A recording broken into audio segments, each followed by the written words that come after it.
भारतापासून हजारो मैल दूर असलेल्या लेबनॉनची राजधानी बैरूतमध्ये हिजबुल्ला या दहशतवादी संघटनेचा प्रमुख हसन नसरल्लाची इस्रायलच्या सैनिकांनी हत्या केली।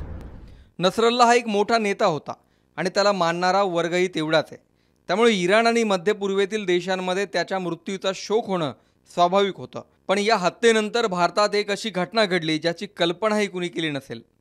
श्रीनगरला लागून असलेल्या बडगममध्ये हजारो लोक रस्त्यावर उतरले आणि नसरल्लाच्या हत्येचा निषेध केला। काश्मीरमधील पीडीपीच्या सर्वेसर्वा महबूबा मुफ्ती यांचे हे ट्विट पाहू शकता। त्यांनी निवडणुकीचा प्रचार थांबवून नसरल्लाला श्रद्धांजली वाहिली।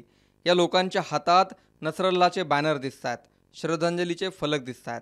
महबूबा मुफ्ती यांच्यासह काश्मीरमधील इतर काही प्रमुख नेत्यांनीही शनिवार आणि रविवारी प्रचार थांबवून मोर्चे काढले, लोकांच्या मागणीला पाठिंबा दिला आणि इस्रायलला थांबवण्यासाठी जगाने एकत्र यावं यासाठी मागणी केली। इस्रायलचे पंतप्रधान बेंजामिन नेतन्याहू आणि पंतप्रधान नरेंद्र मोदी यांची मैत्री जगजाहीर आहे। मोदींनीच नेतन्याहूंना थांबवावं अशी मागणीही काश्मीरमधून होते। मात्र काश्मीरी लोकांनी पाकिस्तानमधील एखाद्या नेत्याच्या हत्येनंतर असा मोर्चा काढला तर आपण समजू शकतो पाकिस्तानला सपोर्ट करणारा हा एखादा गट असेल असं म्हणून याकडे दुर्लक्षही करता आलं असतं। पण नसरल्लाला काश्मीरमधून एवढं समर्थन मिळण्याचं कारण काय असा प्रश्न तुम्हाला पडला असेल। याशिवाय नेतन्याहूंमुळे हे लोक मोदींवर राग का व्यक्त करतात, लेबनॉन आणि काश्मीरचा काही संबंध होता का, सगळे या व्हिडिओत पाहायचे। व्हिडिओला सुरुवात करण्यापूर्वी एक प्रश्न, भारताचं चाबहार बंदर हे कोणत्या देशात आहे? Iran, Lebanon, Saudi Arabia, Bangladesh? कमेंटमध्ये या प्रश्नाचं अचूक उत्तर देण्याचा प्रयत्न नक्की करा। व्हिडिओच्या शेवटी तुम्हाला उत्तर मिळेलच। यासोबतच एक महत्त्वाची आठवण, मटा इंटरनॅशनल हे यूट्यूब चॅनल तुम्ही अजून सबस्क्राईब केलं नसेल तर ते जरूर करा। बेंजामिन नेतन्याहू यांच्या भाषणावर काही देशांनी संयुक्त राष्ट्रात बहिष्कार टाकला। नेतन्याहू भाषणाला स्टेजवर आले आणि अरब देशांसह काही युरोपियन देशही बहिष्कार टाकून निघून गेले। याविषयीचा एक इंटरेस्टिंग व्हिडिओ आमच्या चॅनलवर तुम्हाला पाहायला मिळेल, ज्याला आत्तापर्यंत 50,000 पेक्षा जास्त लोकांनी पाहिलं आहे। पण त्या व्हिडिओतला संदर्भ पुन्हा इथे यासाठी की नेतन्याहू यांनी बहिष्कार टाकणाऱ्या देशांना एक सूचना दिली होती, आमच्यावर कोणी स्ट्राईक केला तर आम्ही त्याच्यावर डबल स्ट्राईक करू। नेतन्याहू यांच्या भाषणाला 24 तासही उलटत नाही तोच 32 वर्षांपासून कधीही जगासमोर न आलेला हसन नसरुल्लाच इस्रायलच्या सैन्याचा बळी ठरला। इस्रायलकडून लेबनॉनची राजधानी बैरूतमध्ये एवढ्या मोठ्या प्रमाणात बॉम्बिंग करण्यात येत आहे की यात हे शहर अक्षरशः उद्ध्वस्त झालंय। इथले घरं हे घरं न राहता सिमेंट आणि विटांचे ढिगारे बनलेत। बैरूतमधील निरागस लोकांच्या घरात हिजबुल्लाने आपले रॉकेट लपवलेत। हे रॉकेट उद्ध्वस्त करण्यासाठी इस्रायलकडून थेट एअर स्ट्राईक केले जात आहेत, ज्यात अनेक लोकही मरत आहेत। आतापर्यंत इस्रायलने हिजबुल्लाचे अनेक टॉप कमांडर्स मारून ऑपरेशन लेव्हलला हिजबुल्लाचं धोरण तोडलं। पण नसरल्लाच्या हत्येनंतर लेबनॉनच काय, मध्य पूर्वेतील अनेक देशांमध्ये इस्रायलच्या विरोधात तीव्र संतापाची लाट उसळली। याचा अनुभव मध्य पूर्वेपर्यंत ठीक होता, मात्र भारतात नसरल्लाच्या हत्येच्या निषेधार्थ आंदोलनं झाली हे ऐकून तुम्हाला सरप्रायझिंग वाटेल। पण यामागे एक इंटरेस्टिंग स्टोरी आहे। 2014 नंतर आपल्याला माहिती आहे इस्रायल आणि भारताचे संबंध एका वेगळ्या उंचीवर पोहोचलेत। अरब देश नाराज होऊ नये यासाठी भारताने कायम ना इस्रायल ना पॅलेस्टाईन अशी भूमिका घेतली। पण नरेंद्र मोदी पंतप्रधान झाल्यानंतर त्यांनी सातत्याने इस्रायल दौरा केला।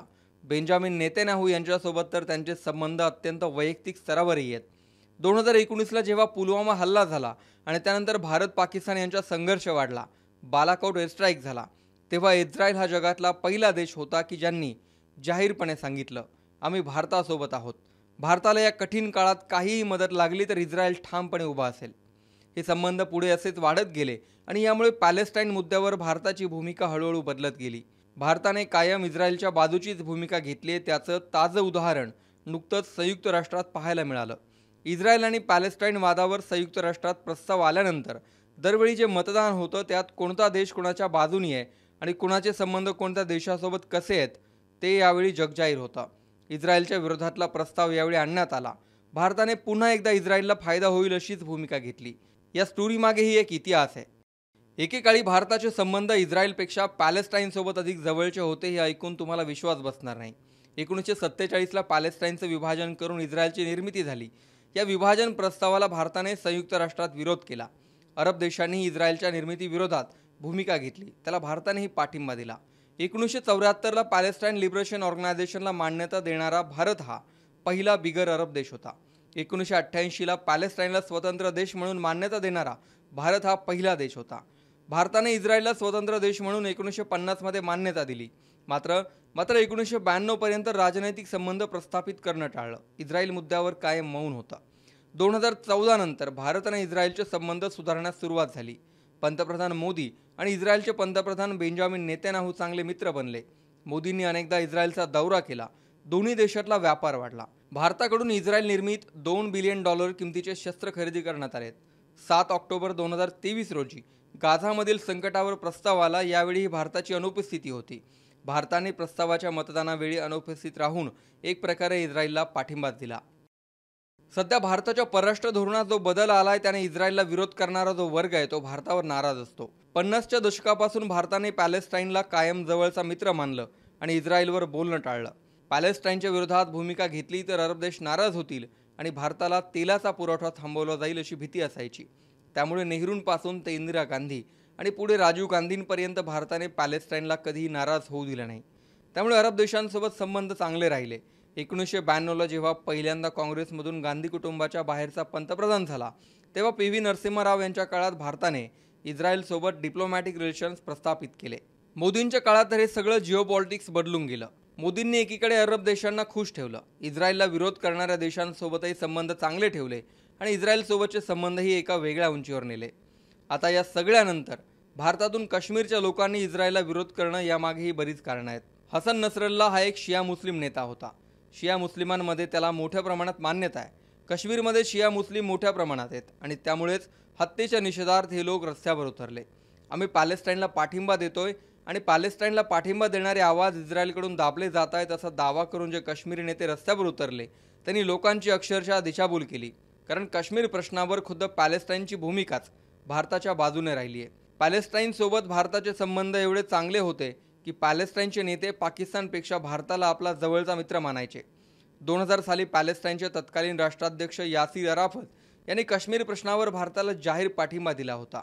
1970 मध्ये पाकिस्तानचा तत्कालीन राष्ट्रपती आणि ब्रिगेडियर झिया उल हकने जॉर्डनच्या सैनिकांना पॅलेस्टाईन निर्वासितांवर हल्ला करण्यासाठी मदत केली होती आणि यात 25,000 पॅलेस्टाईन निर्वासितांचा मृत्यू झाला होता. त्यामुळे पॅलेस्टाईनच्या नेत्यांनी इस्रायलच्या विरोधात राग असला तरी भारतासोबत जिव्हाळ्याचे संबंध जपले. काश्मीरमधील नेते आज किती म्हणाले की आम्ही पॅलेस्टाईनच्या समर्थनार्थ रस्त्यावर उतरलोय, तरी पॅलेस्टाईनने मात्र काश्मीरमधील भारतविरोधी सूर कायम हाणून पाडलाय. विषय फक्त काश्मीरपुरता असला तरी जगभरातील मीडिया आंदोलनाला मोठ्या प्रमाणात कव्हर करतोय. भारतातूनच इस्रायलला विरोध होतोय असे लेख जगभरात छापून येत आहेत. त्यामुळे या विषयाच्या इतिहासात आणि खोलात गेलं तर चित्र मात्र वेगळंच दिसेल. याबाबत तुम्हाला काय वाटतं? मोदींनी इस्रायलला खरंच थांबवायला हवं का? भारताची सध्याच्या संघर्षावर भूमिका कोणाच्या बाजूने असायला हवी? कमेंटमध्ये तुमचं मत जरूर व्यक्त करा. आता येऊ व्हिडिओच्या सुरुवातीला विचारलेल्या प्रश्नाच्या उत्तराकडे. या प्रश्नाचं अचूक उत्तर आहे इराण. इराणच्या हद्दीतील समुद्रकिनाऱ्यावर भारताचे बंदर आहे आणि यात भारताने मोठ्या प्रमाणात गुंतवणूकही केली आहे. भारताला यातून अफगाणिस्तान आणि मध्य आशियात व्यापाराचा मार्ग अधिक सोपा होणार आहे. हा व्हिडिओ आवडला असेल तर शेअर करायला विसरू नका